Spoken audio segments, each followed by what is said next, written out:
போதுமா? அது போதும்.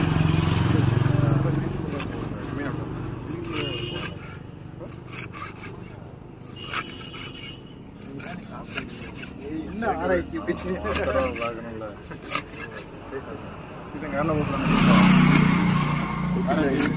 ஜிம்முக்கு போய் உடம்புல குறைக்க போறேன்னு கேள்விப்பட்டேன். என்ன அதான் எப்போ ஜாயினிங்கு?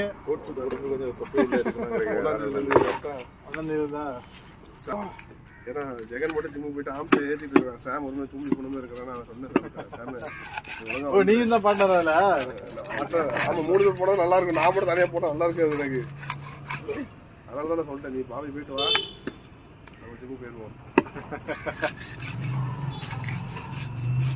ரொம்ப ரஃபாக இருக்குல்ல.